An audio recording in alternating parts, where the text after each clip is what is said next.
One of the stories that has dominated the news this week has been the infuriating and heartbreaking story of Tyler Clementi, a talented violist who had just begun his freshman year at Rutgers University. Unbeknownst to Tyler, his roommate Darun Ravi hid a webcam in their dorm room. Darun then conspired with Molly Way, another freshman, to stream live onto the internet an intimate encounter between Tyler and another boy. 3 days later, Tyler jumped from the George Washington Bridge to his death. 2 weeks ago, the LGBT advocacy organization Campus Pride released the first comprehensive national survey of the experiences of lesbian, gay, bisexual, and transgender people on college and university campuses. About 1/4 of LGBT staff, faculty, and students reported being harassed on campus. 1/3 have seriously considered leaving their institutions because of the unfriendly climate, and more than half say they hide their sexual identity or gender identity to avoid intimidation. Last week, my wife, Holly Atkinson, and I attended the annual benefit for the Hedrick Martin Institute in the East Village, home of Harvey Milk High School. Hedrick Martin is the oldest and largest organization dedicated to helping at-risk LGBTQ youth. They've been around for 30 years and now work with 4,000 youth annually.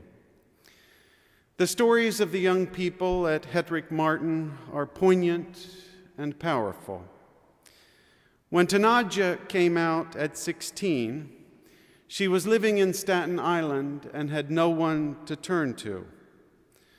Tanaja says, "Even my mother said she didn't want me anymore, that if she'd known when I was born prematurely that I'd turn out this way, she wouldn't have let the doctors save me."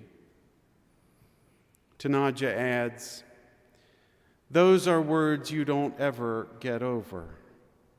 It was very lonely, really, really lonely." Young people like Tyler and Tanaja live in a brutal world. The lucky ones find a place like Hedrick Martin. One young man described his arrival there as, "The first time I felt comfortable about my sexuality and myself." He says, "I call this moment the opening of my closet, coming out to myself." The musician and composer Brian Eno, a principal innovator of what's called ambient music, is best known for his 1970s collaboration with Brian Ferry in the glam rock band Roxy Music. In the years since, Eno has become a legendary producer.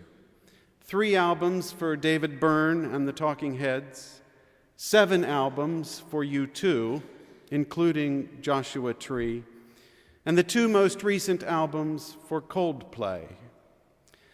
In 1978, Eno moved from his native England to New York City. He says, "I was new to New York. A wealthy acquaintance had invited me to a housewarming party.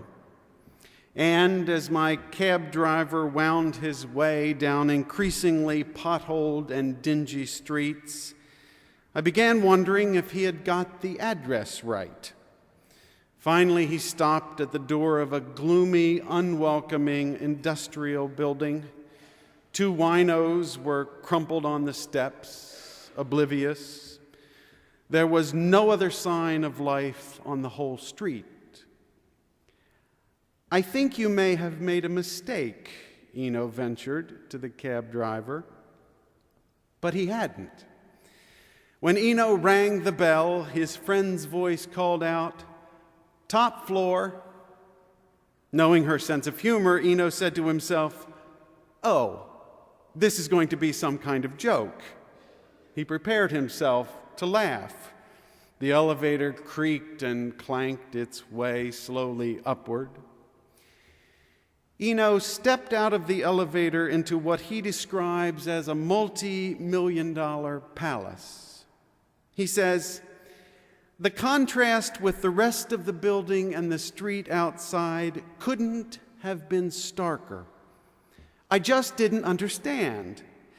Why would anyone spend so much money building a place like that in a neighborhood like this?" Later in the evening, he engaged his host in conversation. "Do you like it here?" he asked. "It's the best place I've ever lived," she replied. Eno persisted. "But I mean, is it an interesting neighborhood?" She laughed. "Oh, the neighborhood. Well, that's outside." Eno says, "The incident stuck in my mind. How could you live so blind to your surroundings? How could you not think of where I live as including at least some of the space outside your four walls, some of the bits you couldn't lock up behind you? I felt this was something particular to New York. I called it the small here. I realized that, like most Europeans, I was used to living in a bigger here." Eno later coined the term the big here as a way of describing an expansive sense of where you are.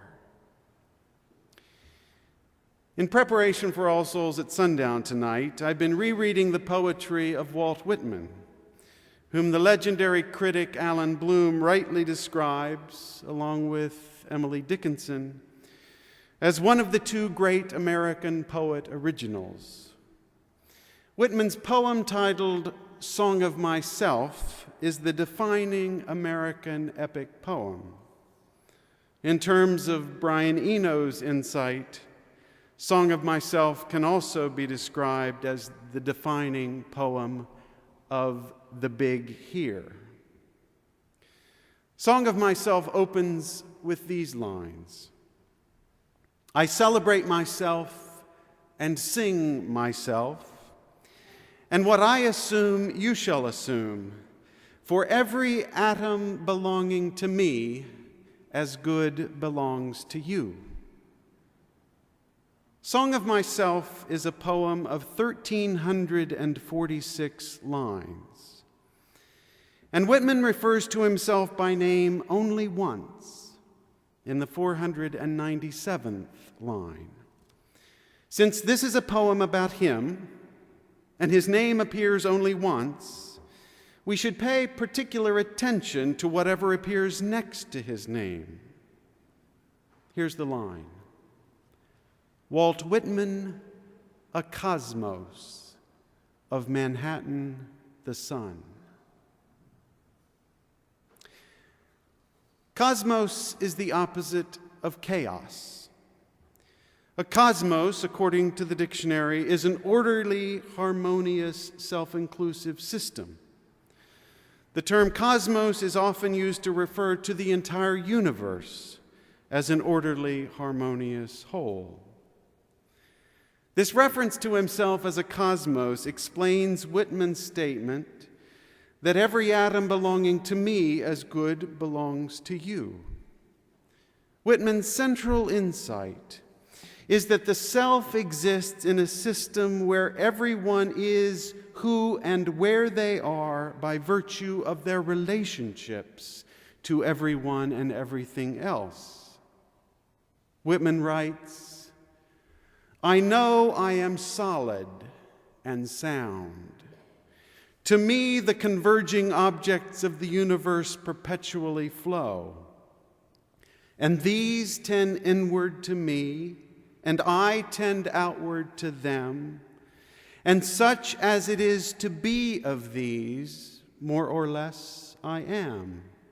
And of these, one and all, I weave the song of myself.